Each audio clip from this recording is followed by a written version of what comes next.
čia dar sureagavo, man atrodo, į tai Ilonas Maskas irgi.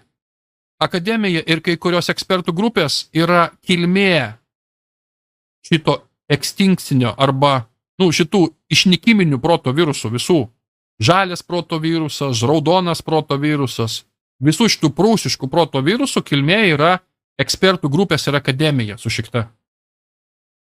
Sušikta, nes savo galvom negalvoja ir padaro nuostolius žalą tokią, kurios patys net nesuvokia ir net nepajėgia suvokti dėl kognityvinio disonanso įtariu. Ir nesuvoks, ko gero, iki pat galo. Trumpas tuo tarpu išėjo ir pareiškė, nebebus jokios tolerancijos vaikų ir sekso tranzito vaikams, bus žiaurios pasekmės daktarams, ligoninėms, didžiai informacijai, mokyklų pareigūnams, taip pat kaip retroaktyviam teisingumui.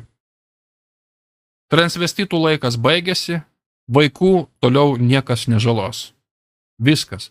Liberastinio komunizmo, socializmo, marksizmo, viso šito marazmo laikas baigėsi, nušvitusio proto virusas tuoj nugaiš. Labai greit nugaiš. Tam reikia tik sustatyti saugiklius ir gražinti normalią kultūrą į savo vėžes. Fantastiškas naujienos. Tuo tarpu buvo susitikimas, kur susitiko Milėjus su Ilonu Masku ir Trumpu.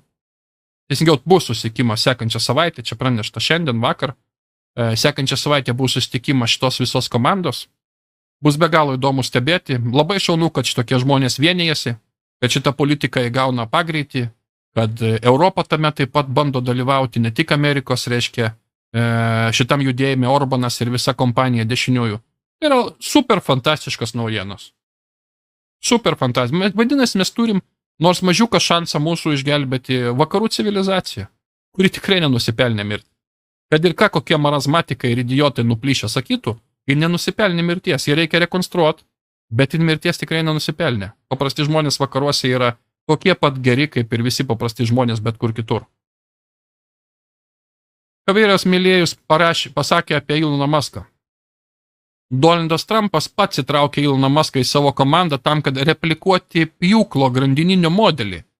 Mes eksportuosim šitą pjūklo modelį ir dereguliavimą visam pasauliui.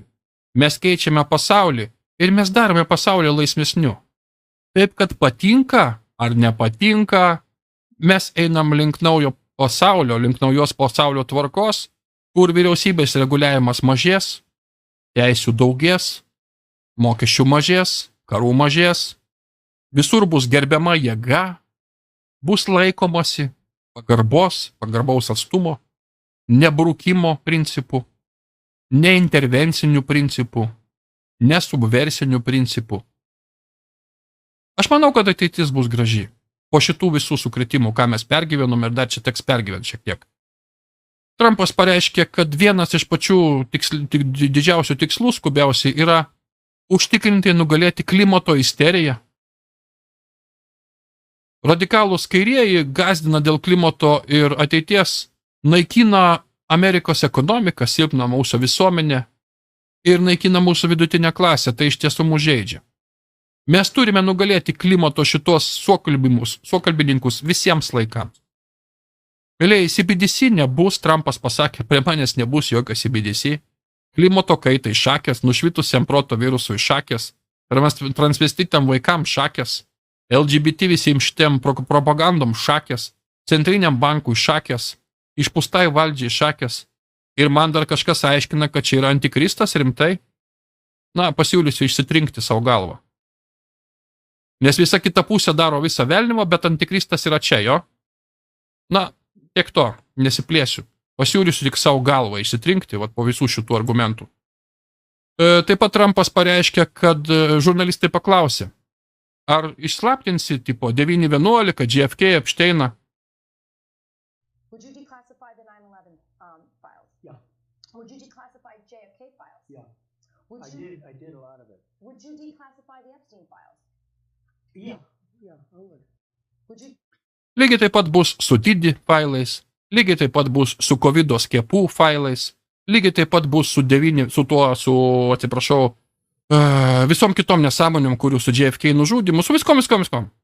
Jis yra pažadėjęs viską išslaptinti, kai tik pateks į ofisą. Jūs dabar įsivaizduojat, kas bus, kai jis visą tą padarys? suvienijus valstybę, veikiant teisminiams struktūrom, reiškia, veikiant teismam, veikiant agentūroms normaliai. Jūs įsivaizduojat pokyčius, kas čia bus? Ir jūs įsivaizduojat, kaip tai palies, reiškia, užsienio visokius tarakonus, kuriame visame dalyvavo. Tai jūs dabar įsivaizduojate, jeigu tai įsivaizduojat, kodėl jie visi paniškai jo tai bijo. Ir kodėl jie rezgia visokiausias strategijas, sukandėdantį šypsosi ir yra pasiruošęs sustumti visą peilį jam į nugarą, kiek įmanoma. Kovo 3 2019 metų Q pranešimas. Kokioj žaidimo stadijoje tu atskleisi Trumpo kortą? Q. O būtent, kai bus visa valdžios kontrolė, visų tarnybų kontrolė, visa kontrolė jo rankose ir jo šalininkų rankose, jisai ir išslapsint viską. Mes laukiam visus šitos metus, kol bus išslaptinta, mes naiviai laukiam. Mes galvojam, kad išslaptins, kils kažkoks skandalas, kažką ten areštuos, iš to kils dar ten. Mes visą šitą scenarijų vaikiškai tikėjome sulaukti iki šiol. Aš pats vaikiškai tikėjausi, aš dabar suprantu. Bet kai jeigu šita Trumpo korta iš tikrųjų bus panaudota po inauguracijos, kas būtų logiškiausiai, tai ir sulauksim. Dabar nebus. Dabar bus chaosas ir kol jie neturės visos kontrolės, kad nebūtų manoma užgniaužti, paslėpti, pasodinti, nutildyti, prigazdinti, tol nebus niekas išslaptinta. Bet jis pažadėjo, vėl pažadėjo ir vėl pažadėjo ir vėl pažadėjo. Taip, kad pažiūrėsim, kas čia bus įtariu linksma. Taip pat Donaldas Trumpas atleis bet kokį pareigūną, kuris iš FTB, CŽV, krašto apsaugos, CDC ir visų kitų 3 raidžių agentūrų, kurie privertė didžiąją techniką cenzūruoti tiesą apie 20 metų rinkimus ir COVID-ą. Jis taip pat atims saugumo prieigą 51 pareigūnam žvalgybos, kurie pažymėjo Hunterio Bideno laptopą kaip Rusijos dezinformacija. Jie visi užsinėrė savo kilpas. Jis pasakė, kad kiekvienas kariuomenės pareigūnas dalyvavęs išdavikiškam Afganistano atsitraukime turės pateikti savo atsistatydinimo raštus ant Trumpo stalo Baltuosiuose rūmuose iki inauguracijos dienos vakaro. Kaip ir Izraelio karas turi baigtis iki jo inauguracijos, taip ir visi pareigūnai, kurie dalyvavo šitam perversme, galima sakyti, šito išdavystėje, turi atsistatydinti iki jam patampant prezidentu.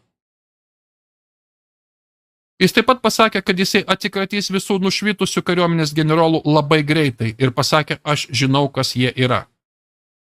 Padarykit kariuomenę didžią vėl.